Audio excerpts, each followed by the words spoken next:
Fala pessoal, vamos para mais um podcast criminal. Meu nome é Thaisa Monari, advogada atuante na área criminal há mais de 8 anos.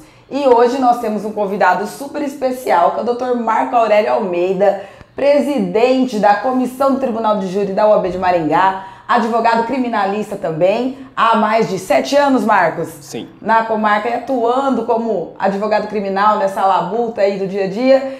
E é um leão nas tribunas, nas sessões do Tribunal do Júri. E hoje o nosso tema é esse, gente. Tribunal do Júri, um tema super em alta, né? Estamos aí com o julgamento da Boate Kiss essa semana.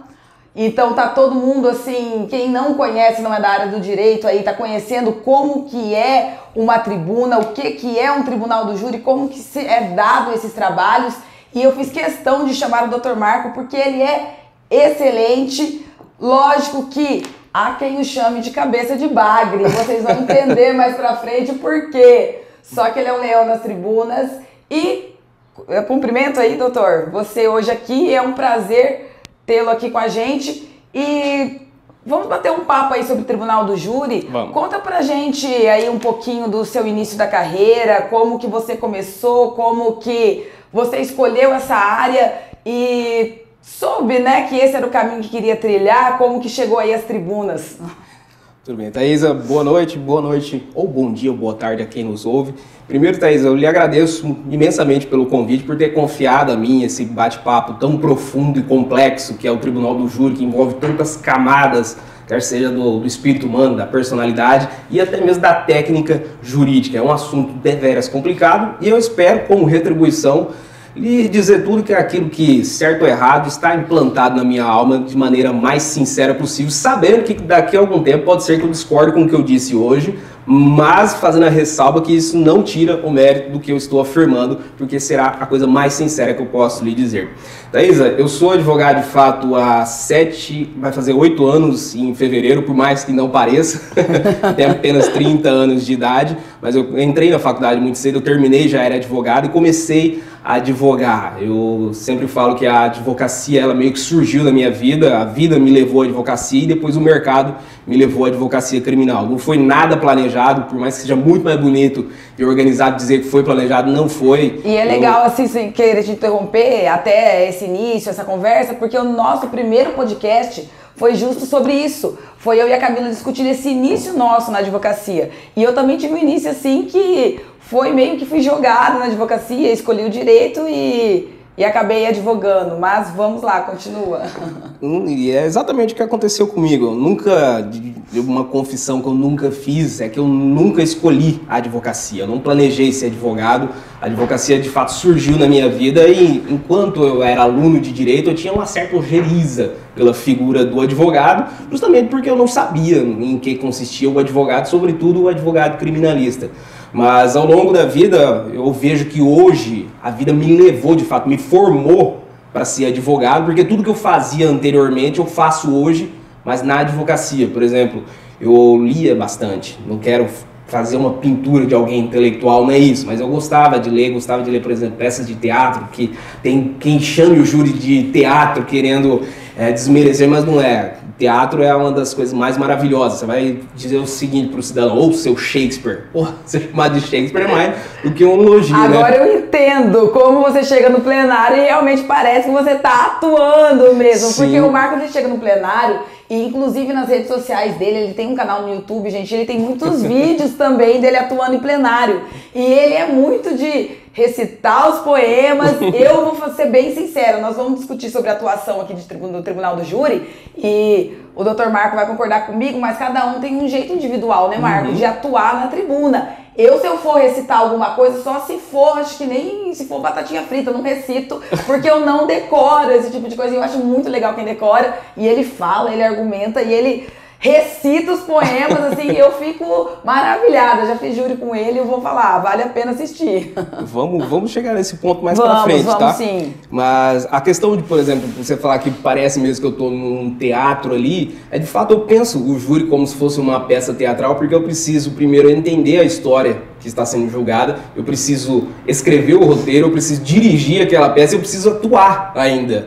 Então falar que aquilo é um teatro, pra mim, sinceramente, pra mim, Marco Aurélio é mais do que um elogio. Eu tô quase atingindo o que eu queria, porque outra confissão, Thaís, eu sou um dramaturgo frustrado. Eu tenho uma peça de teatro escrita. Ah, é? Que nunca teve Então a vida. gente descobre as coisas, fazendo um podcast. Eu vou fazer um podcast com meu namorado, pra ver o que eu descubro. É uma peça que eu escrevi na faculdade ainda. A gente tinha um intervalo pra escrever o TCC, me veio essa ideia, eu acabei desenvolvendo, mas é uma peça que nunca foi pros palcos. Quem sabe não consiga. Dia. Exato, mas tá guardadinha lá. Esse viés mais dramaturgo, ele tá enraizado em mim mesmo, eu querendo ou não. E sobre o podcast, Thaís, a gente até tinha meio que definido o que falar ou não, a gente tava nessa dúvida se já ia pautar os temas. Eu até acho que foi uma feliz coincidência da gente não definir exatamente o que a gente vai conversar, pelo seguinte: o advogado criminal, sobretudo o advogado do júri, ele está condicionado ao improviso. E não sou eu que digo isso, tá? Quem diz isso é o mestre Evandro Lins e Silva, no seu livro A Defesa Tem a Palavra, que retrata o julgamento de Dock Street. E é uma grande verdade, porque por mais que você treine, e aí há um paradoxo, porque você está condicionado ao improviso treinado. Improviso treinado parece algo que não é possível. E até porque o tribunal do júri totalmente improviso. Nunca vai acontecer como você faz, nós vamos falar de roteiro, eu separei até alguns pontos aqui. A gente vai falar de como fazer um roteiro, como a gente se prepara. E nunca sai extremamente do jeito que você se prepara. Não. Você tem que improvisar no tribunal do júri, é fato. Porque por mais que você treine cada palavra, você não sabe o que vai vir da acusação. Exato. É muito comum um advogado, quando começa no tribunal do júri, ele enfrenta 1, 2, 3 júris em que a acusação pede a condenação e depois ela pede a absolvição. É normal você ficar perdido, porque você não sabe o que fazer, você não tinha previsto isso. E o Evandro Lins e Silva, ou não, que eu não sou íntimo dele, né? O doutor Evandro Lins e Silva, ele ensinava que a acusação, ela pode decorar cada palavra antes de ir para o júri. O advogado, o defensor, não, porque ele não sabe o que vai haver. Então, é preciso haver um treino muito grande antes, mas um treino destinado ao improviso. Então, foi bom a gente não definir, para a gente mostrar exatamente o que acontece no tribunal do júri. Que é exatamente isso. Eu tenho algumas frases decoradas, eu tenho, como você falou, alguns poemas que eu sei de cabeça, mas a gente vai precisar sempre improvisar. Então, tenho essas verdades, como se fosse um gatilho de uma frase já pronta, mas eu preciso saber utilizar no improviso, que é justamente o que a gente vai fazer hoje aqui, que vai ser um reflexo do que o advogado precisa fazer no tribunal do júri. E Marco, conta pra gente o seguinte: qual foi o seu primeiro júri? Como que foi a sua atuação? Como que se deu o seu primeiro júri? Eu posso ir um pouquinho mais longe, só para contar a história completa. Você que manda, você é o convidado. E eu pedi para você um papel, uma caneta aqui, para demonstrar também como deve ser feito no tribunal do júri. Anote tudo que você está fazendo, porque a ideia, ela é uma centelha mesmo, ela aparece e desaparece. Se você não anotar na hora, você vai perder essa ideia, por mais maravilhosa que seja. Então, vá anotando sempre o que você precisa falar. Por exemplo, agora eu anotei o ponto onde chegar com toda essa introdução que eu preciso fazer, para depois não me perder. Então, esse é um ponto necessário de se fazer no tribunal do júri também. Mas como eu estava te falando no começo, eu não planejei ser advogado, não queria ser advogado. A faculdade inteira eu fiz com a mentalidade de ser funcionário público. Não desmerecendo quem é ou não, mas depois eu vi que a vida de fato me levou para essa carreira da advocacia. A gente sempre pensa muito durante a graduação concurso, né? Sim. A gente pensa muito. A gente é condicionado àquela mentalidade da estabilidade, de você não arriscar ter algo a mais, e não falo só financeiramente. Tudo que eu estou te dizendo aqui tem mais a ver com uma realização pessoal do que uma realização financeira, tá? Sim. Enfim, eu terminei a faculdade, antes da faculdade eu estava estudando mesmo para fazer concurso público e nem ia fazer OAB. Primeiro porque eu não tinha dinheiro para inscrição, eu não quero fazer aquela figura do pobre, humilde, que merece. Mas eu não tinha também, eu pedi emprestado. Não tinha, tava fudido mesmo naquela época. Eu também pedi emprestado. E aí, Thaís, teve um professor que ele e mais 2 pessoas que mudaram a minha vida, mudaram mesmo o trajeto dela, porque ele resolveu sortear uma inscrição para a OAB. E eu não ganhei o sorteio. Achei que você já... Nossa, Marcos, tá, eu né? não ganhei e duas meninas da minha sala ganharam esse sorteio, mas elas não queriam fazer o exame e elas chegaram até mim e perguntaram se eu queria fazer. Eu falei, não, imagina, não quero não. Na verdade, não tinha dinheiro para me inscrever. E elas falaram, ó, se você fizer, a gente paga metade da sua inscrição. Na época, era R$200, eu não sei quanto custa. E elas iam me ajudar com R$100. Eu falei, tá, agora eu preciso fazer, né? Eu fiz, passei e comecei a ser advogado. Terminei a faculdade, mas eu morava num lugarzinho em que era muito pobre e pra mim não foi um lugar da advocacia. É Mirantes do Paranapanema, onde eu nasci e cresci. Pra mim não foi, eu não me realizei ali no início e depois me mudei pro norte do país. Eu morei 2 anos no Acre, em Cruzeiro do Sul, que foi onde eu de fato me encontrei como advogado criminalista e como advogado do júri. Lá eu tive a oportunidade, e aí sim a gente chega nesse ponto, de fazer o meu primeiro júri. Eu comecei a trabalhar com um advogado que era o mais conhecido lá na advocacia criminal e sobretudo no júri. Eu comecei a trabalhar para ele mais ou menos depois de 15 a 20 dias, tinha um júri marcado. Ele perguntou se eu queria fazer. Falei, isso você tinha quanto tempo de advocacia? Nessa época, 2 anos, 1 ano e alguma coisa. Bem recente. Bem perdido também. Porque com 1 ano de advocacia a gente não sabe nada. Não. E aí ele perguntou se eu me interessava em fazer o júri. O sonho de todo aluno na faculdade é fazer o júri mesmo, porque a coisa mais glamurosa da advocacia, de fato, é o júri, a coisa que mais chama atenção. E isso também acaba levando muita gente a trilhar um caminho que não é mais específico da advocacia. Esse glamour do júri, ao mesmo tempo que ele te eleva, ele pode te levar lá embaixo se você não souber lidar com ele. Por isso que eu acho que nós vamos chegar nesse ponto, eu até separei esse ponto, se é indicado a qualquer pessoa fazer um júri, mas nós vamos chegar lá, porque eu acho que às vezes a pessoa quer, mas às vezes eu acho que é um pouco de dom também. E nem sempre a pessoa tem esse dom, e eu até vou compartilhar algumas experiências do que eu vi já e vivi, e para poder até fazer quem está assistindo esse podcast saber o que ela quer, ou saber como trilhar o caminho, como chegar lá, né? Mas pode continuar, conta pra gente como foi seu primeiro júri. Vamos lá. Aí, Thaís, então ele me convidou para ir para a tribuna para fazer o júri, né, para trabalhar. Me deu o processo, eu estudei todo ele. E para mim, por mais que eu fosse leigo, me parecia que aquilo lá era mais uma legítima defesa do que a tese que esse advogado, que era muito mais experiente, é mais experiente do que eu até hoje, porque ele não parou de advogado. Não morreu também. Não. E ele queria ir pela tese da desclassificação de uma tentativa de homicídio por uma lesão corporal. E eu insisti, falei, cara, isso aqui parece mais uma legítima defesa, mas eu não tinha a certeza, eu não tinha a segurança de afirmar que era, né? Mas pelo tudo que eu estudei, tudo que eu vi ali, tá muito claro na minha cabeça naquele momento que era uma legítima defesa. Era uma legítima defesa. E a gente foi pro tribunal do júri, chegou na instrução, ele fez a instrução voltada para a desclassificação e aí fomos pros debates. Ele falou, você começa, tá? Maravilha. Tá perdido, não sabia muito bem. E eu falei, vamos pela legítima defesa? Ele falou, não. É desclassificação. Eu falei, você quer apostar que vai dar certo? Ele falou, quero. Aquela hora que você falou assim, putz, o que eu fiz? Eu toquei no zap. Se não der certo, eu tô ferrado. E ele falou, quero, vamos apostar então R$50. Eu falei, cara, eu não tinha recebido ainda. Pô, seu primeiro júri, R$50, tá não bom. Tinha um puto no bolso, mas confiava naquilo que eu tinha visualizado, né? Eu falei, tá, vamos apostar. Tá bom, eu comecei a fazer o júri, fui pelo aquele lado que me parecia mais correto de se fazer, sem muita firula, sem muita pirotecnia, até pra gente fazer uma referência a Kiss agora, mais pautado no pé no chão mesmo. E terminou que eu passei a palavra pra ele, ele deixou a tese dele de lado e continuou na minha e deu certo, ele foi absolvido. Foi acatado a legítima defesa. Foi absolvido pela legítima defesa, o cliente foi absolvido, a tese deu certo, eu ganhei R$50. Bem incentivador pra quem tá assistindo e quer começar a fazer o júri.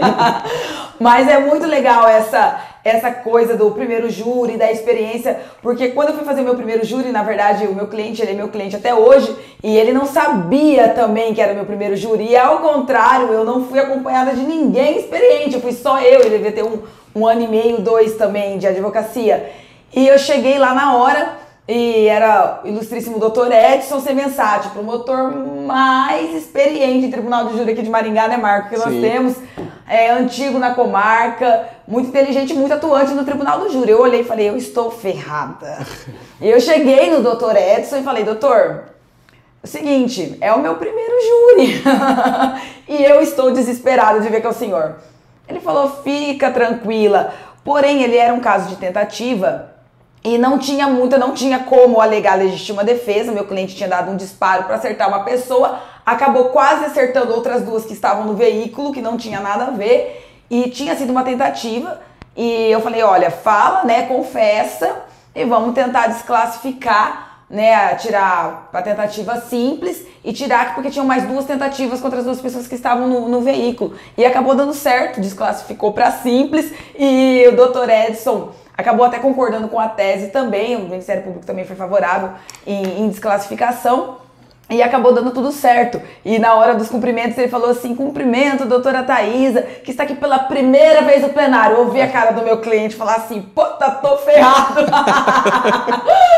E no final, ele gostou tanto também da minha atuação, que até hoje ele fala, nossa, meu júri foi o primeiro seu, né? E ele ficou muito feliz. E até entrando, já que eu toquei nesse assunto da gratificação do cliente, é muito legal, né, Marco, como a gente faz um júri, porque, gente, nem sempre o júri ele vai ser a vitória, né? Nem sempre você vai ter a absolvição.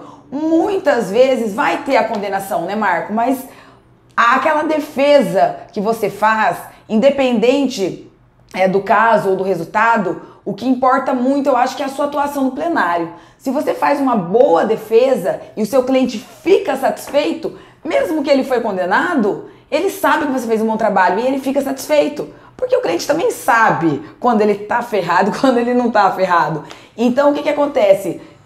Só para exemplificar o meu segundo júri, era um caso, gente, que eu cheguei no plenário, era o meu segundo júri, era um caso dificílimo.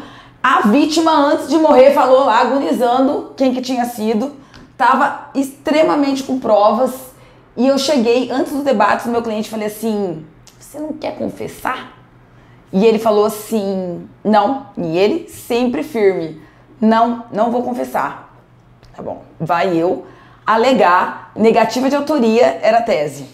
E eu, como advogada, o interrogatório dele, o processo todo foi negativa de autoria. Tinha que defender negativa de autoria. E eu sei que na hora que eu fui sustentar, Marco, eu juro pra você, eu fui estudado, só que eu sabia do processo de cabo a rabo, que eu acho que uma dica muito importante pra quem vai fazer o júri é saber o processo de cabo a rabo. Sim. Não se aventure num tribunal, né, Marco? Sem, pelo amor de Deus, saber o processo de cabo a rabo. E eu sabia o processo de cabo a rabo. E eu sabia que ele tava ferrado, que tinha muita prova. E eu peguei, depois do depoimento, todo mundo, minhas amigas que estavam assistindo, falando, nossa, a Thaisa tá ferrada.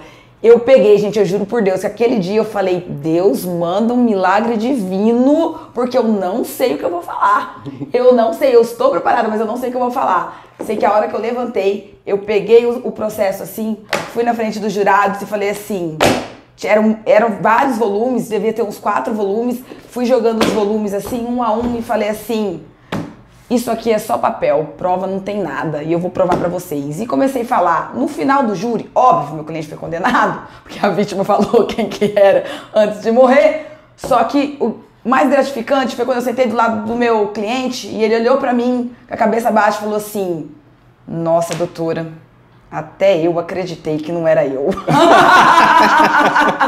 Eu falei, eu tô no caminho certo. Enfim, mas ele foi condenado e cumpre a pena, gente, mesmo assim. Mas eu consegui convencer o meu cliente que não tinha sido ele. E vamos lá. Thaisa, essa questão que a gente tava conversando de dinheiro, a satisfação pessoal, o que importa, que é de fato o cliente se sentir defendido, tem uma história muito bacana. Eu contei ela acho que uma vez no encontro de criminalistas aqui, pra gente ver como o dinheiro, de fato, ele é importante, o dinheiro, como Valdir Troncoso Pérez ensinava, ele te dá algum conforto na vida, ele te dá o direito de educar os próprios filhos, te dá uma segurança que você não precisa se preocupar se vai comer, se vai ter um teto para dormir, se vai estar aquecido de noite, mas ele não pode ser o mais importante, essa satisfação no que se faz, e não é aquela conversa furada e rasa de eu amo o que faço. Nem Mas sempre. Eu falei isso no primeiro podcast, isso que você tá falando, eu falei isso no primeiro podcast, porque eu acho que a advocacia, principalmente criminal, para você dar certo e você até ter assim como eu posso dizer assim, uma satisfação, não só uma satisfação, mas ter um sucesso, eu acho que é você pôr o amor na advocacia em primeiro lugar, o dinheiro vai ser consequência. Principalmente porque você pode ganhar dinheiro na advocacia, mas vai ter um período, sobretudo se você não é um advogado consolidado, que você não vai ganhar. você vai ter um período em que você vai enfrentar uma dificuldade financeira e é aí que você vai ver se você quer de fato advogar, se você vai insistir na advocacia ou não, ou se você vai pular fora do barco, porque, Thaís, sendo muito sincero, você bradar aos quatro cantos que você ama advocacia, que você é o maior advogado do mundo, que é isso que você nasceu para fazer em segurança, é muito fácil. Lógico. Agora, quando você está na penumbra, você está na incerteza de que se o seu aluguel vai ser pago e você sabe que você quer continuar advogando, mesmo nessa dificuldade, aí de fato você se encontrou na vida. Senão você pula fora e vai fazer outra coisa. É como a gente vê muitos casos, muitas pessoas que se formam acham que vão pegar a carteirinha da ordem e vão sair ganhando rios de dinheiro advogando. Não vai. Não vai. Se é pode ser que vai, mas a chance é que não. Talvez se tiver aí um familiar ou no escritório muito grande que é da família e aí você se encaixa aí sem precisar de muito esforço. Caso contrário, sinto muito.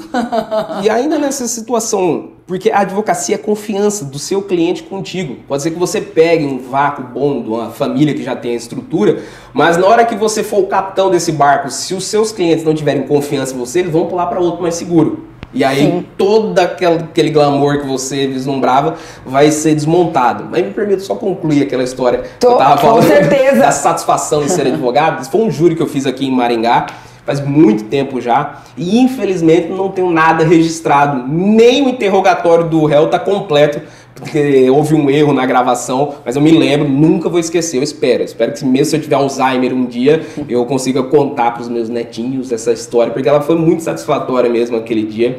Ela foi uma das experiências que eu vi que eu gostava mesmo daquilo que eu queria fazer, mais do que gostar, porque às vezes você faz sem gostar, mas sabe que é necessário fazer, né? Para resumir, não ficar tão longa a história, era um júri de um senhor de idade, que você via na cara dele que ele trabalhou na roça a vida inteira. Ele era do tamanho dessa parede, forte, mas já estava muito surrado pela vida. Já tinha mais ou menos uns 68 anos. Ele estava sendo acusado de uma tentativa de homicídio mais besta do mundo. E ele jurava: doutor, eu não tentei matar o cara. Ele veio pra cima de mim, eu tava descascando uma fruta no meu caminhãozinho, que ele fazia frete, quase que 70 anos de idade. O cara usou droga, veio pra cima de mim, eu dei só uma pontadinha nele. E ele foi denunciado, foi pronunciado, e no júri o Ministério Público pediu a condenação por tentativa de homicídio. E aí, um caso que me sensibilizou muito, eu queria fazer algo a mais do que a absolvição por aquele cidadão. E nesse dia, Thaís, eu sustentei, eu na verdade mostrei a arara azul, porque a arara azul existe, só que ninguém vê, né? Então, naquele dia eu pedi a absolvição dele por misericórdia, além da legítima defesa. Muito bacana isso, porque eu coloquei esse tópico, inclusive, é um dos nossos tópicos sobre tese de defesa, que eu ia perguntar a sua opinião sobre absolvição por clemência. Olha, se você nesse dia eu fiz isso, eu pedi a absolvição dele além da legítima defesa por clemência. E foi baseado no Auto da Compadecida ainda. Porque no Auto da Compadecida, no momento do julgamento, que aquilo, o grande ápice daquela peça de teatro do Ariano Suassuna é o julgamento, é o auto, o retrato ali da compadecida, e a compadecida é a advogada naquela peça, né? Sim. Tem um momento em que o diabo fala: eu apelo pra justiça, e João Grilo: e eu pra misericórdia. Eu lembrei disso na hora e falei pros jurados ainda desse episódio. Baseado nisso, eu pedi a absolvição dele além da legítima defesa por misericórdia, por clemência mesmo. Era só olhar pro cidadão, você sabia que ele não tinha condição de tentar matar uma pessoa. E terminado o julgamento, Thaís, a gente fez a votação, ele estava esperando lá fora, do lado de fora do tribunal. E aí eu fui contar pra ele, eu tava já emocionado pra caramba, eu falei: cara, como é que eu vou contar pra ele que ele foi absolvido? Eu falei: melhor do que contar que se foi condenado. Óbvio. Cheguei lá, ele ficou de pé 2 vezes mais alto que eu, falei: fulano, o senhor foi absolvido. Ele falou: verdade, doutor? Eu falei: verdade. Ele me deu um abraço, Thaís, eu te juro, aquele dia, naquele momento, R$1 bilhão não fariam diferença na minha vida pro restante, como aquele abraço, aquela sinceridade fez. Eu não sou hipócrita. Eu vou repetir: dinheiro te dá conforto, te dá segurança. Mas aquele sentimento, ele me deu um norte na vida. Aquele de não, de maneira nenhuma. E aí você falou assim: tô no caminho certo. Acho que naquele momento que você fala assim, né? Eu sem dúvida estou no caminho certo. Porque eu vi que eu servia para alguma coisa, tinha utilidade na vida, dava para fazer algo, né? Tinha um propósito, por assim dizer. Porque a coisa mais triste é você passar pela vida sem saber para que você é útil. Cara, ser útil não é só ser o advogado, não é só ser advogado e não é só ser advogado do júri. Talvez você seja útil sendo advogado trabalhista, sendo advogado, sei lá, criminal, mas com relação a entorpecentes, a crime de trânsito. É aquela sua utilidade. Sim. Às vezes a gente ou quer... até um civilista, ou qualquer outra área que seja, vai ter a sua utilidade, vai ter a sua importância. Você tem que ser muito sincero consigo mesmo ao fazer essa análise. Por exemplo, Thaís, eu adoro piano, ouvir. Tá? Eu gosto de música ruim também, tá? Eu sou sincero comigo, saber que gosto de música ruim, mas eu também gosto de música boa. Eu gosto de ouvir piano, já tentei tocar, mas eu não consigo e nunca vou conseguir tocar piano. Ué, eu fiquei contente de saber que eu vou apenas ouvir e vou morrer desse jeito, feliz, sabendo que eu gosto de ouvir. Exato, e nunca vou tocar piano. O que eu quero dizer com isso é que talvez a gente aspire a alguma coisa grande na nossa vida, mas que a gente não vai conseguir realizar, e tem outras coisas menores que nós vamos conseguir. O Machado de Assis, ele tem um conto, que agora me fugiu o nome. Esse é um dos problemas do improviso, tá? Me fugiu o nome, mas se eu lembrar, eu digo. É de um músico mesmo, que ele adorava música clássica, ele queria ser um compositor de grandes concertos. E ele tocava uma música mais popular. E ele tocava essa música mais popular para se manter, para ter dinheiro. E não gostava do que ele fazia. Queria ser um músico clássico. Morreu frustrado porque não foi um músico clássico. E quando foram ouvir as músicas mais populares que ele fazia, viram que aquilo era extraordinário. Ele poderia ter sido realizado fazendo o que ele sabia fazer e morreu frustrado por não saber algo que não ia fazer. Queria fazer e não conseguiria fazer. É por isso que eu falo, até eu coloquei... abrimos uma caixinha de perguntas esses dias e uma pessoa me perguntou assim: qualquer advogado pode atuar no tribunal do júri? Tem que ter alguma especialização? O que você acha sobre isso, Marcos? Eu acho que é um contexto de tudo que nós conversamos até agora, né? Especialização, não. Tem uma discussão muito polêmica entre a OAB mesmo, no meio da advocacia, que eu sempre me posicionei contra. Eu não costumo me posicionar publicamente sobre algumas coisas, porque como eu falei no início, pode ser que daqui a algum tempo eu mude a minha ideia e esse vídeo que a gente está gravando hoje vai ser utilizado contra mim.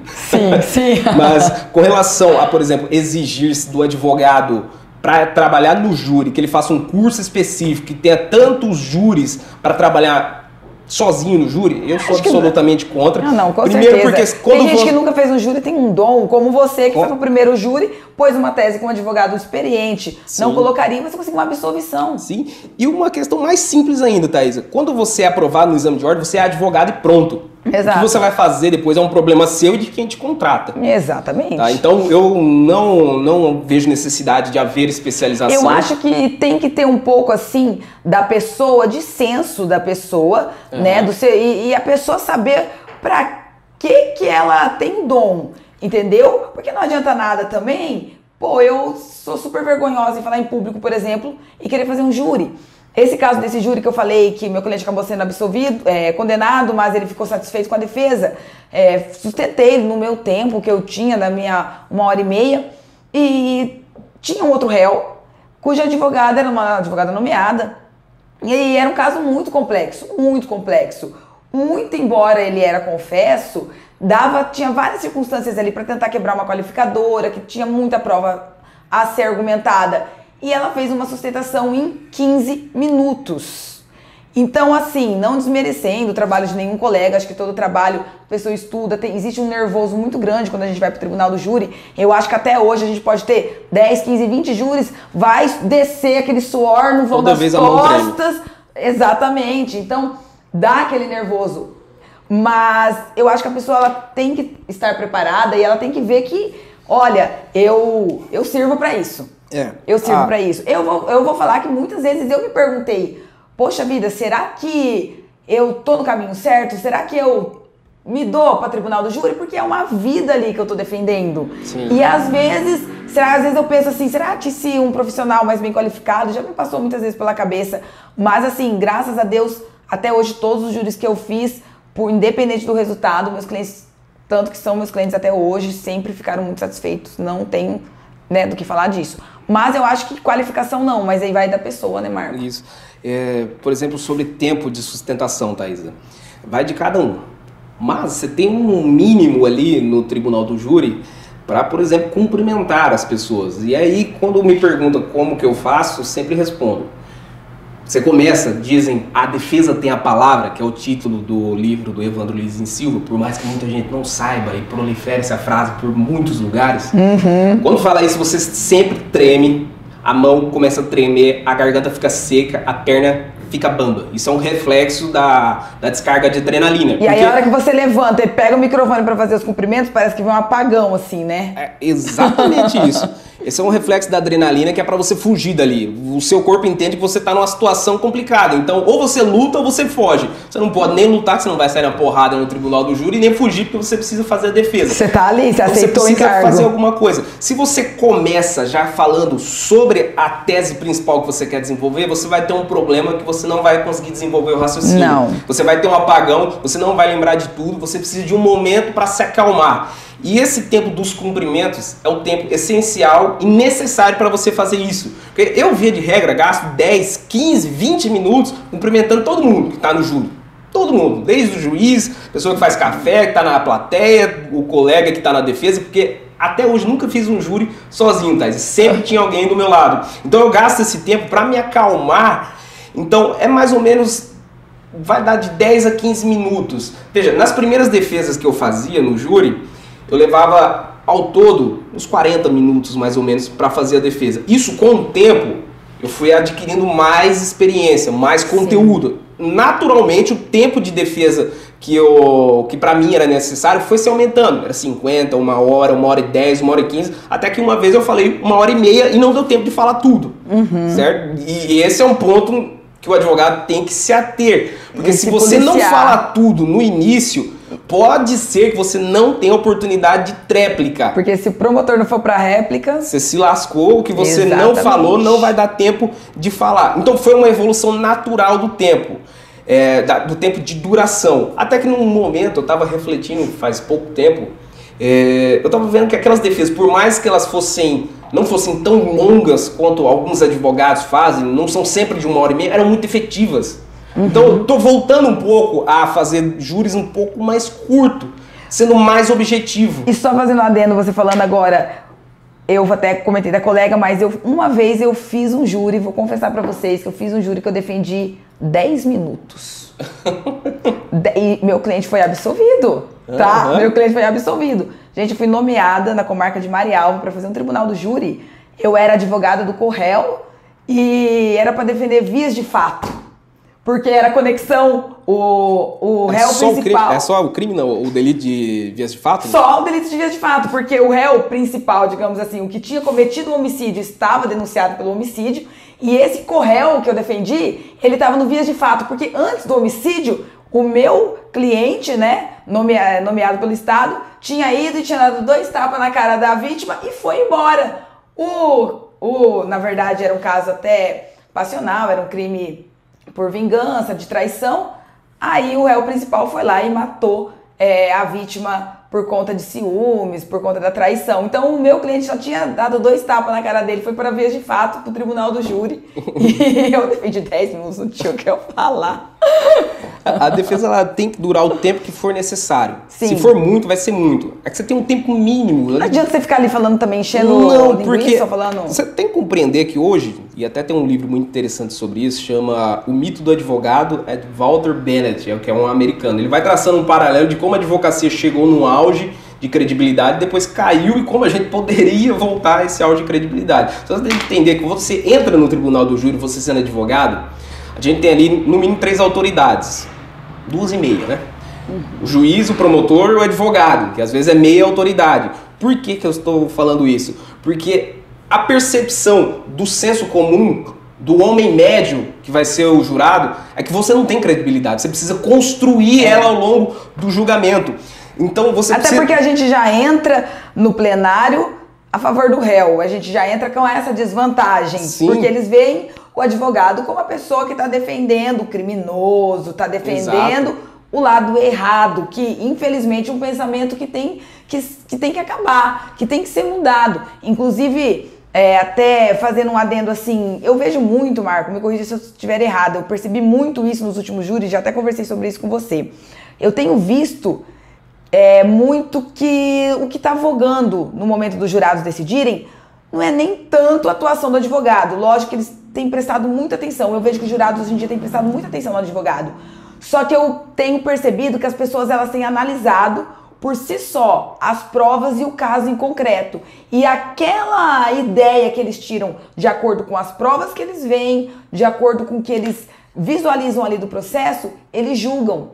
Você lembra do júri que nós fizemos em Sarandi, que foi de onde saiu o seu apelido de cabeça de bagre? Nós vamos contar isso no final. Mas nesse júri, todo mundo bateu na negativa de autoria. Não sei se você se recorda, né? Negativa de autoria. E no final, os jurados, por conta própria e para um dos réus, eles desclassificaram para homicídio simples e não tinha sido defendido essa tese em plenário. Eles afastaram a qualificadora. Então, o que eu tenho percebido? Que os jurados têm feito, assim, um juízo de valor próprio deles. Sim. E as pessoas entram muito com aquela ideia também que eu vejo assim... Por isso que eu até tinha separado o que você achava da tese de clemência, que eu vejo muito que as pessoas pensam, posso estar errada, mas pensam assim, matou, tem que pagar. Uhum. Matou, tem que pagar. Cometeu o crime, tem que pagar. Então, até que ponto que a tese de clemência é efetiva no tribunal do júri, né? Então, eu vejo muito isso. Inclusive, estamos aí, atualmente, com o julgamento da Boate Kiss, né? Não sei se seria legal a gente entrar um pouco, mas, poxa... opinião. Nós, como advogados, eu creio que você tem a mesma visão que eu. Eu não vejo dolo, nem que eventual, numa festa, num lugar que as pessoas estavam proporcionando. Pode ter havido irregularidades. Nós estávamos também no ano de 2013, se eu não me engano, quando aconteceu isso, há 9 anos atrás. As regras eram outras, eram muito menores, possivelmente, né, as regras de segurança do que são hoje. Então, vai falar em dolo... Imagina a condenação dessas pessoas, de mais de 200 vítimas. É muito complexo a gente comentar sobre o caso da Kiss. Primeiro que se a gente tivesse no processo, a gente ia ter dificuldade porque aquele processo é enorme, é desumano. Você vê na transmissão aquele monte de volume, imagina absorver toda aquela prova, aquelas informações. Mas o que eu posso dizer é que, cara, você parte da premissa de raciocínio que aquelas pessoas, cara, não sei se são culpados ou inocentes, mas o que eu vejo como um homem médio que poderia julgar aquilo. Você partir da premissa que ele assumiu o risco de matar 200 e lá vai cacetada de pessoas, que assumiu o risco, você olhar para aquilo e falar, é possível que elas morram, mas eu não tô nem aí. Não sei. Eu acho que você precisa discutir a responsabilização ali, mas não dessa maneira. E é aí que entra a questão da comoção social, no caso. Da comoção social, no caso. Porque eu visualizo que se houver uma condenação ali, é pela comoção social. Isso é bem complexo de se entender, porque quando a gente tá de fora, realmente parece muito simples. Matou, qualquer consequência jurídica, você precisa ser responsabilizado por isso. E aí vai a grandiosidade do tribunal do júri, como é complexo. Porque discutir as razões pelas quais alguém mata, ou alguém assume o risco de matar, quando realmente assume, isso é muito difícil. É explicar um sentimento que é a coisa mais difícil do mundo.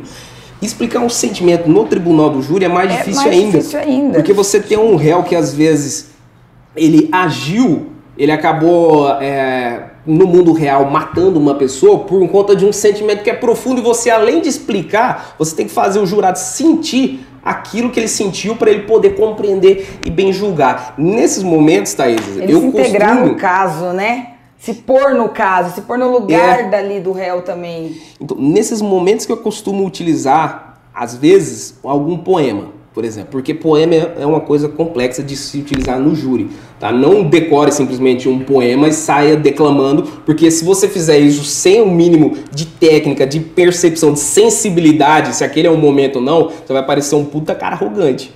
Simplesmente, olha pra mim, eu sei um poema. Pô, ninguém vai gostar de você, cara.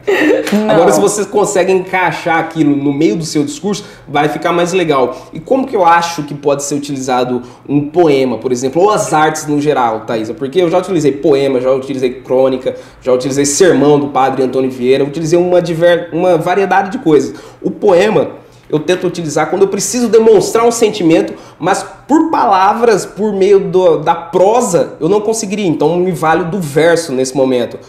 Num dos primeiros júris, eu tinha esse grande dilema, que eu precisava mostrar como que o réu, ele era confesso, tá? Ele matou a companheira dele, mas depois ele se arrependeu e vai estar arrependido pro resto da vida dele. E só falar isso parece conversa de advogado. Eu precisava que o jurado sentisse aquilo. E nesse momento, eu falei, pô, como é que eu consigo fazer isso? Eu me lembrei no poema do Augusto dos Anjos, que o nome é Eterna Mágoa. Eu falei, pô, ele já teve essa discussão com ele mesmo e conseguiu sintetizar disso de uma maneira, além de racional, bonita. Então vou me utilizar isso e conseguir encaixar no meio do discurso e ficou bacana, ficou um negócio leve, como deve ser mesmo. Então você partir simplesmente, vou falar um poema agora, vou declamar, você vai parecer arrogante. Agora, se você consegue encaixar, que veja, foi mais ou menos o seguinte, eu estava falando sobre o sentimento dele, que nunca mais ia esquecer aquilo, que ele foi afetado também, que 1000 anos de cadeia não seriam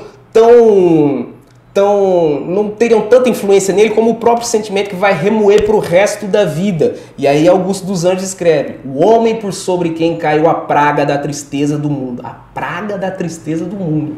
O homem que é triste para todos os séculos existe, e nunca mais o seu pesar se apaga. Não crê em nada, pois nada há que traga consolo à mágoa a que só ele assiste.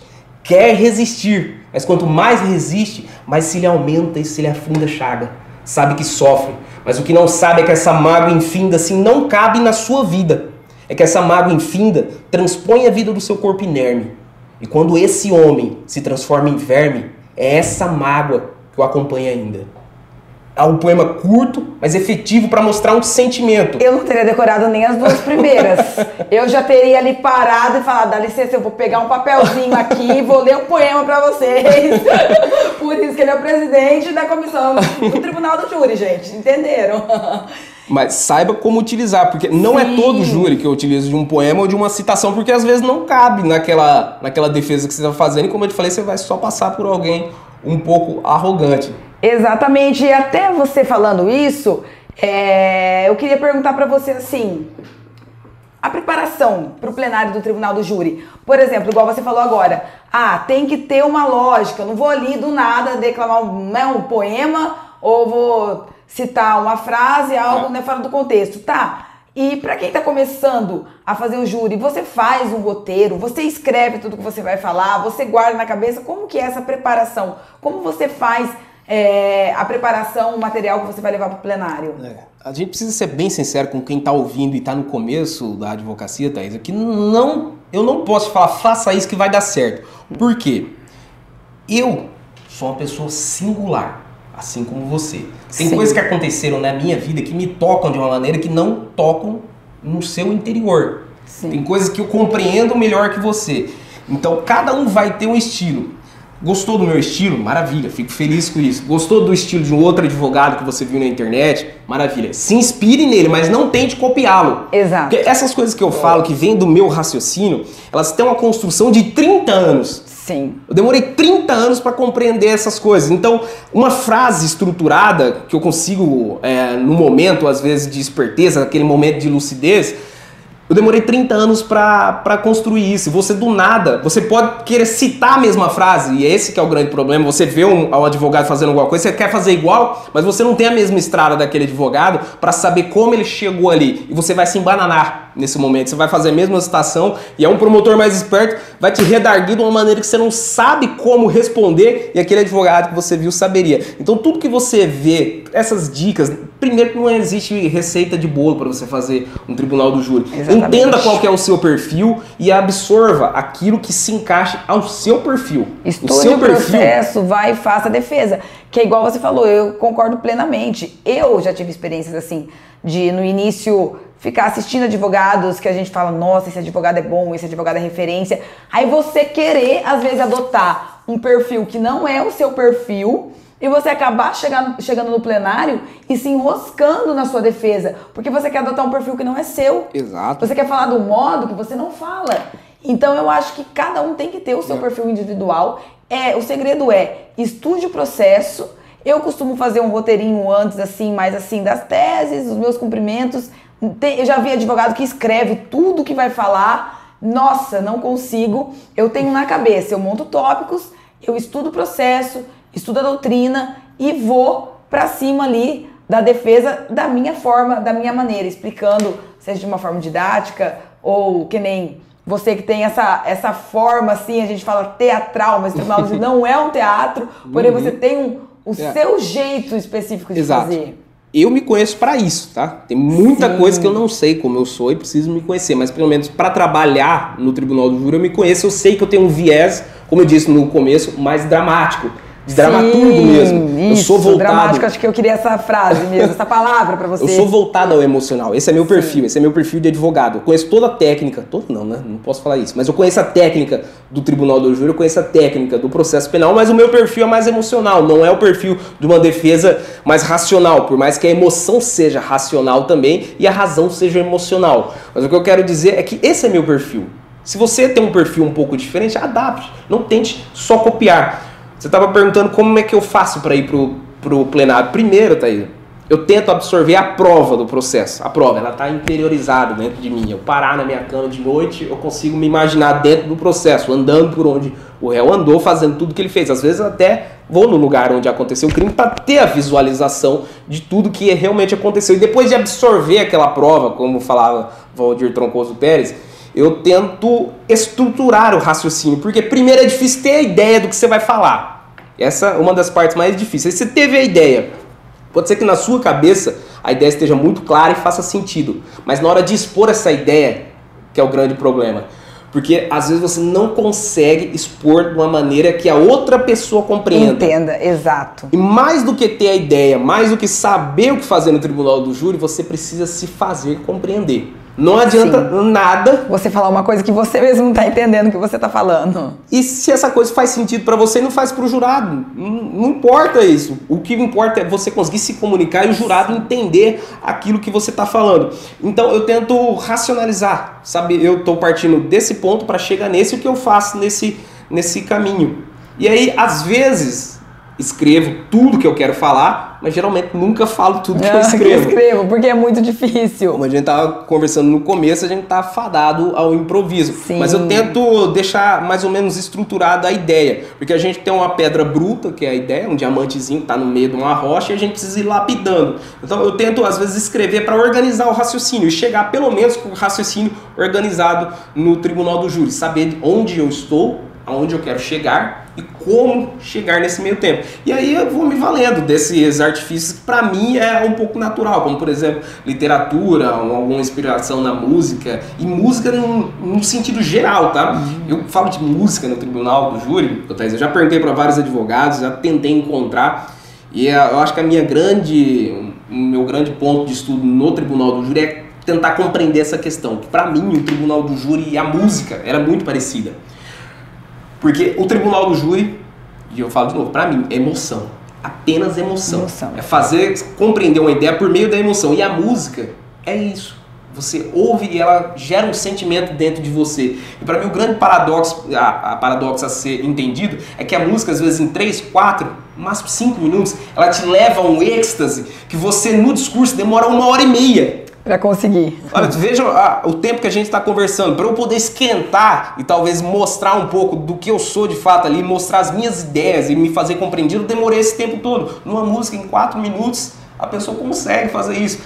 Esse é o grande paradoxo que eu tento compreender, como adequar esse sentimento que a música passa pra gente no discurso. E eu vou me valendo de uma série de requisitos, talvez de uma citação de um poema, de um raciocínio de alguém que já pensou no problema que eu pensei. Por exemplo, tem uma apelação que eu estou tratando agora, não vou explicitar sobre o que é, porque eu não quero adiantar tudo pro promotor. Vai que ele assiste isso aqui, ele já vai estudar como ele vai me destruir, né? Mas eu estou num dilema muito grande, porque eu tenho uma situação que eu encontrei prevista em 2 artigos do Código Penal, mas em momentos separados. Eu estou tentando demonstrar para o tribunal que a gente está falando de apelação, como essas 2 questões são iguais, por mais que sejam diferentes. Veja que dilema. E eu pensando, meu Deus... E você explicar isso ainda mais para pessoas que muitas vezes não vão ser do ramo do direito. Exato. Uhum. Entendeu? E eu pensando como fazer isso. Falei, cara, como...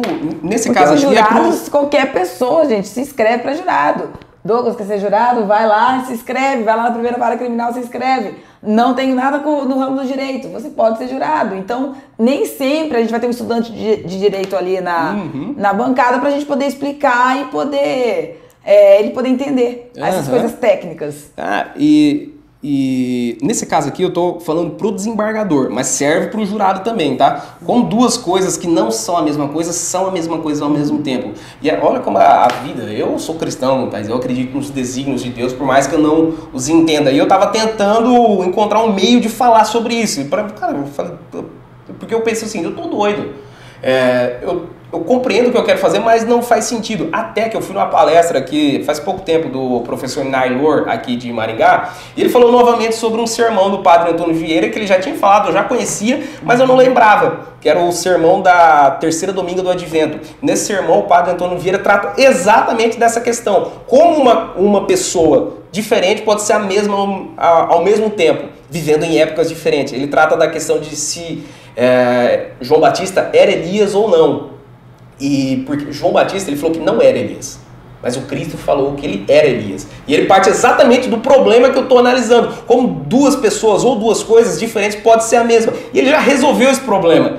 Ele teve o trabalho de pensar, encontrar a solução. Eu só tenho o trabalho agora de adequar ao meu caso. E é aí que vai a preparação para o plenário também. Você precisa ler tudo que você encontrar, tentar absorver tudo que você vê na vida, que às vezes uma história de boteco vai fazer mais sentido do que 1 hora falando sobre tecnicidade do direito. Até porque eu acho que o júri, quando ele é muito técnico, é o júri mais difícil para se fazer. Ninguém entende também. Ninguém entende. Não. E é o que tem mais chance de dar condenação justo por conta disso.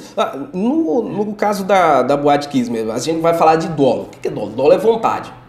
É isso, tá? E é o norte do direito penal, por mais que muita gente não queira negar. Uhum. Porque imagina falar de dolo para o jurado, você falar sobre elemento intelectivo e elemento volitivo. Ninguém vai entender nada. Não, nem queira explicar. Você é técnico, no momento tem que ser técnico. Para falar com o jurado, você não vai conversar como se estivesse no boteco, né? Você tem que ter algum... Eu até elenquei sobre postura do advogado no tribunal do júri. Sim. Qual a postura que o advogado tem que ter ali em plenário?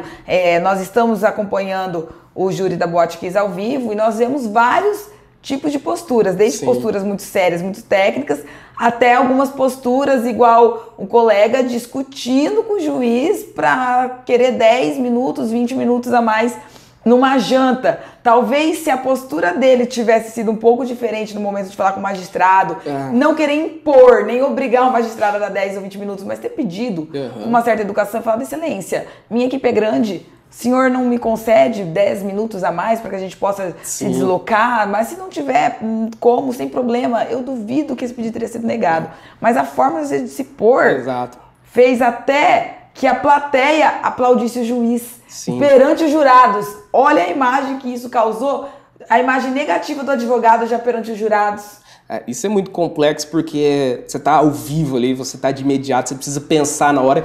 E às vezes quem vive da palavra, e é por isso que eu falei que eu não gosto de ficar me posicionando, e as pessoas falam, advogado tem que se posicionar. Não tem, cara, você é advogado, você não é político, você não é militante, tá? Ótimo. E às vezes uma frase mal colocada, com espírito errado, vai te perseguir pro resto da vida. O homem é dono do que cala, escravo do que fala. E isso é muito importante, porque muitas vezes a gente está no plenário e a gente pode receber uma provocação do Ministério Público. Exato. Ou até uma negativa de algum pedido pelo magistrado, e isso pode causar na gente, às vezes, uma revolta. Exato. E às vezes uma explosão de sentimentos que a gente acaba falando coisas que a gente causa uma má impressão com os jurados. Era nesse ponto que eu ia chegar. E é muito difícil auferir no momento como que você deve falar ou não. Tem coisas que eu já falei no tribunal do júri, eu não sou feito só de acertos. Eu errei muito. Tem coisas que eu não falaria, ou talvez falaria de uma maneira diferente, ou expressaria com menos emoção, ou com mais naquele momento. É difícil mensurar, mas o júri da Boate Kiss, né, A gente tem chamado a atenção, por exemplo, a postura do juiz. Muito. Tem sido correto na maioria das vezes. A única coisa que me preocupa, Thaisa, e sendo sincero contigo... Ele está sentado na cadeira gamer. Não porque eu tenho uma, eu utilizo também no escritório. Tá certo. É o juiz tomar esse protagonismo, pro bem ou pro mal. Porque Sim. O juiz, no tribunal do júri, ele não deve ser protagonista. Ele deve presidir o trabalho. Da forma mais neutra possível, Exato. para que não influencie os jurados. E o juiz é humano também, tá? Sim. Antes de ser inscrito ali no Tribunal de Justiça, antes de ter a matrícula como juiz, ele é humano. Você pode ver que ele já Sim. teve discussões com os outros advogados e tenho certeza que se ele pudesse pensar um pouquinho, ele não teria tido o mesmo grau de ênfase em algumas frases, porque acaba influenciando. Então, essa tomada de protagonismo eu vejo com uma certa ressalva. O júri não terminou, não vou comentar muita coisa sobre ele, porque ele Não pode acabou. mudar Exato. daqui até o final. Entretanto, algo que eu preciso reconhecer desse juiz que está presidindo o julgamento, que ele sempre foi muito sincero no seguinte: tem questões polêmicas no procedimento do júri, que ele fala, eu estou decidindo dessa maneira, mas eu posso estar errado. Pode ser que revertam essa decisão e não seja mais acertada. Uma delas, eu sei que eu estou falando demais, mas para a gente caminhar para o final, Thaisa. Uma dessas questões polêmicas no tribunal do júri é juntada de documentos para apresentação no plenário que guardem relação com o caso. Sim. Só nessa pequena afirmação já tem uma série de coisas, mas o mais polêmico é sempre o prazo, porque esse prazo ele não é normal, a contagem dele ele é de trás para frente.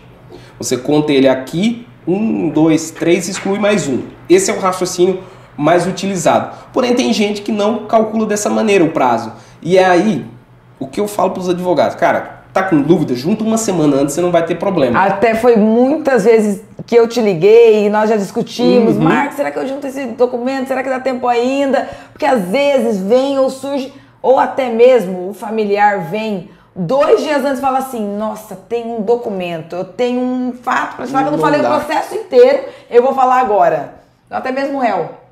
Sim, e aí tem gente que entende de uma maneira e tem gente que entende de outra. Por via das dúvidas, junta uma semana antes que você não vai ter problema. Mas o juiz foi muito sincero, falou, cara, eu entendo dessa maneira. Pode ser que eu esteja errado, depois você discuta no tribunal. Eu acho uma postura muito mais correta do que aquele juiz que fala, tá decidido assim, pronto. Sim. Ele foi muito mais sincero e falou, esse é meu entendimento, pode ser que eu esteja errado, porque ele tá partindo da premissa correta, que ele é humano, ele erra também. Sim, com certeza.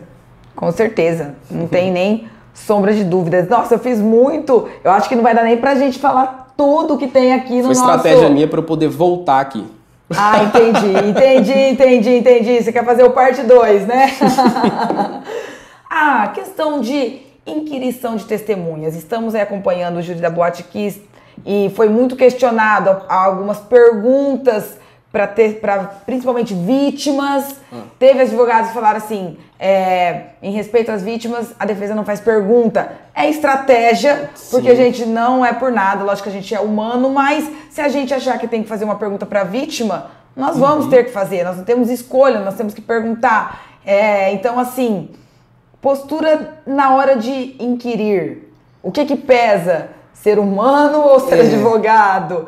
É complicado falar também isso, né? Eu não tenho uma resposta efetiva de como agir diante de todas as testemunhas que você pode encontrar, das vítimas, de parente de vítima, porque você precisa medir a temperatura do júri.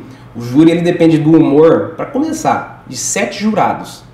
Um juiz, um promotor, o seu próprio humor, do réu, que é às vezes o mais complicado, da vítima e da família da vítima. Então envolve uma série de espíritos que não estão ali alinhados no mesmo humor aquele dia. Sim. Então é muito difícil. Eu acho que a postura muito agressiva, principalmente com as vítimas, ela não é o ideal.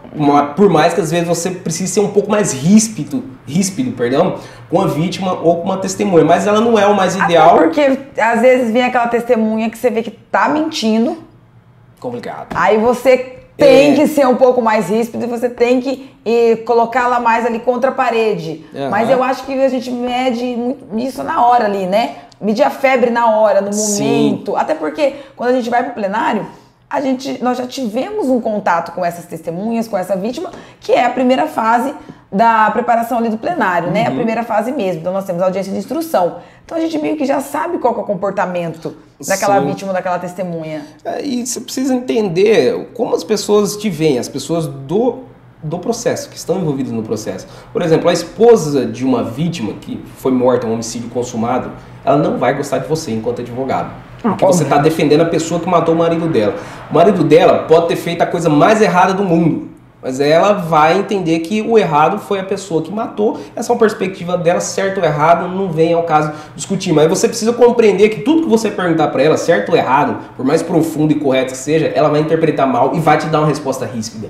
Então, saber controlar isso que é a grande questão, que é muito difícil. Senão você acaba fazendo uma pergunta ou falando de alguma forma com a vítima ou com a testemunha, e isso acaba virando contra o seu cliente, porque os jurados estão vendo. Então você tem que pensar também com uma cabeça de jurado. O jurado vai achar isso legal? Sim. Qual a visão que eu vou passar para o jurado disso daí? Então tem que medir muito, até mesmo quando a gente arrola testemunhas. Sim. Eu tive uma vez que eu fui assistir um júri de um colega, era um caso de muita repercussão, e o colega arrolou um policial lá do momento, e aí eu vi que a intenção dele, a estratégia dele era tentar encurralar aquele policial que tinha agido na ação ali, e era tentar de alguma forma passar uma visão para os jurados de que o cliente dele tinha sido agredido.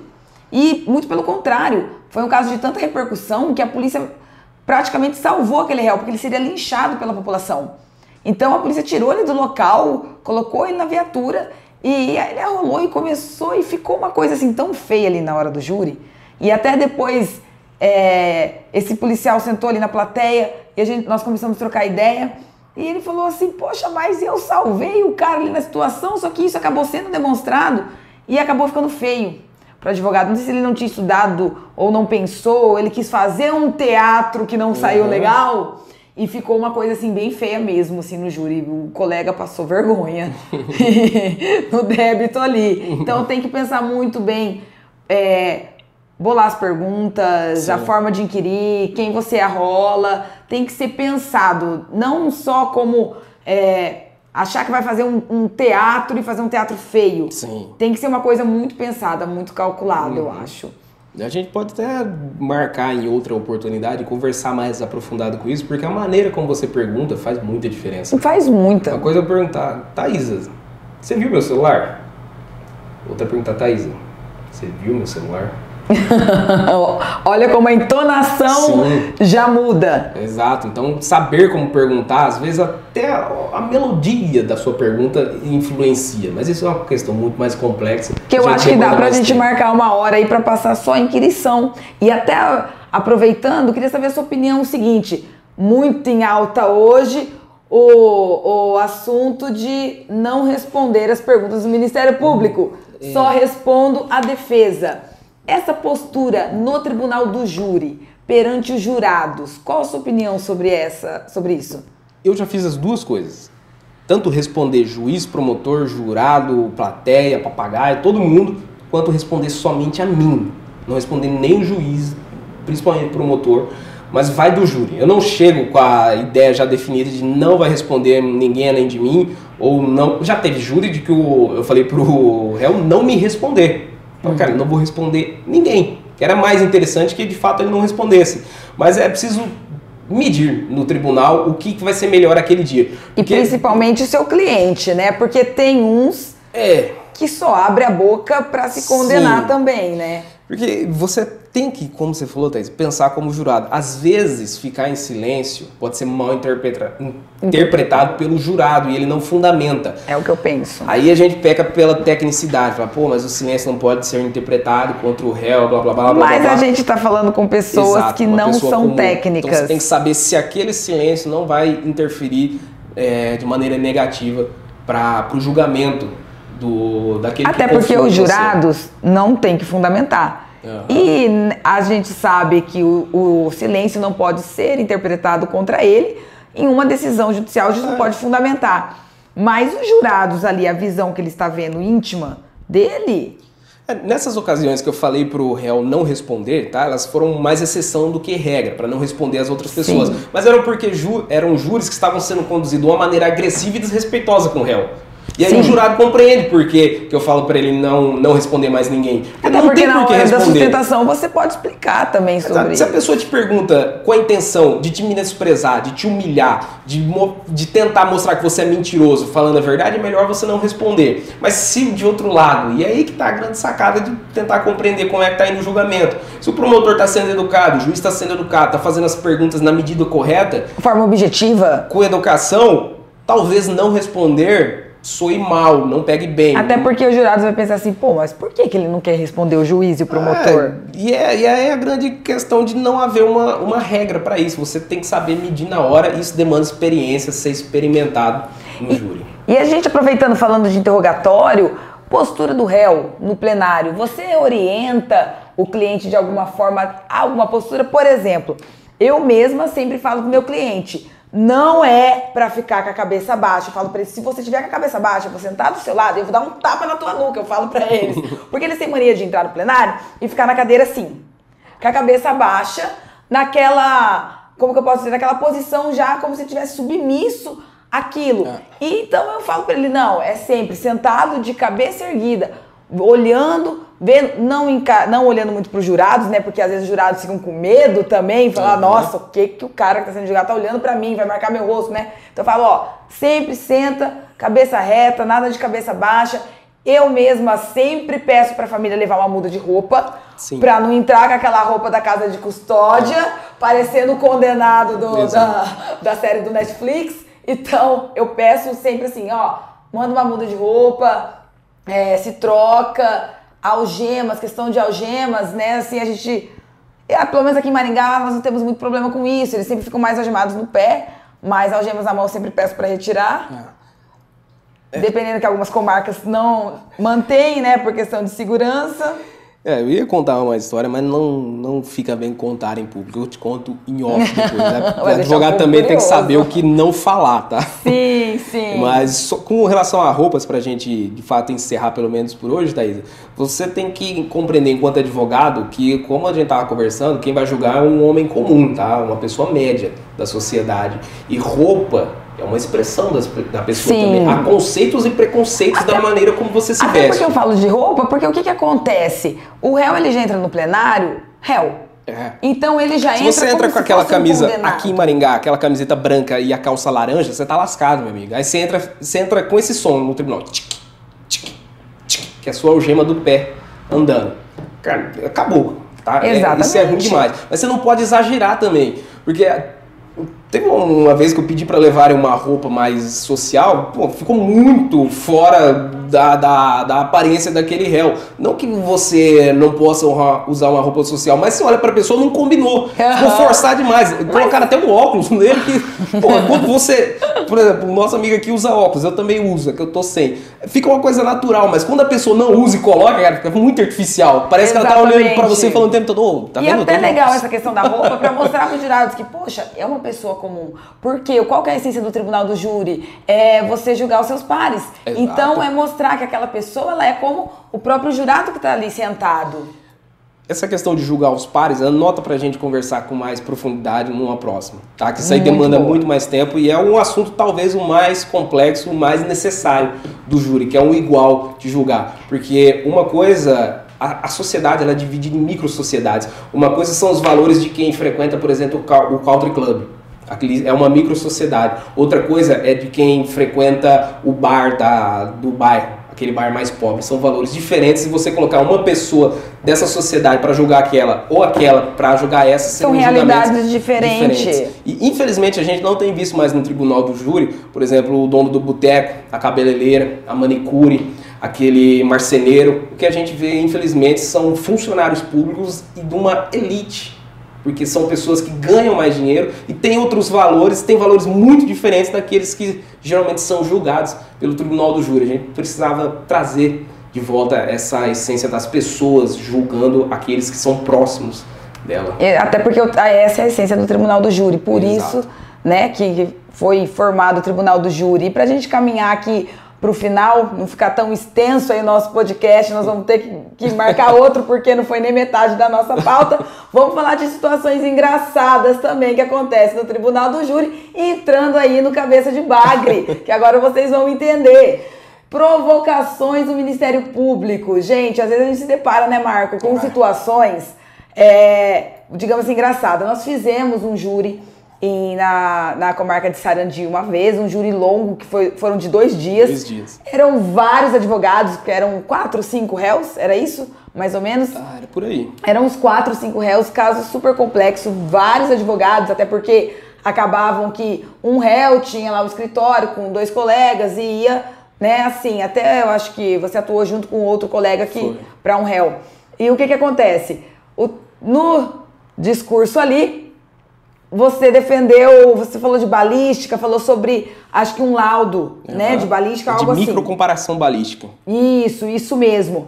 E até você não estava na sala a hora que o Marco foi ao banheiro, o promotor estava, eu acho que na réplica, ou na réplica, ele falou assim, aí vem um advogado aqui, cabeça de bagre, falar do laudo, e começou a arregaçar o Marco. Quando o Marco retornou, ele não estava sabendo de nada. Ele sentou e eu falei assim, Marco, não queria te falar não, mas o promotor falou que você é um cabeça de bagre. E daí você foi e conta pra gente qual foi sua resposta ali em plenário. Isso, infelizmente, é verdade. E é justamente o que a gente estava conversando no início sobre a construção da credibilidade. Naquele júri eu precisava discutir por que o perito tinha errado no exame dele. E aí a gente vai pro seguinte raciocínio, mas eu sou só um advogado, por que eu tô falando de perícia, por que eu tô falando de microcomparação balística sem ser perito?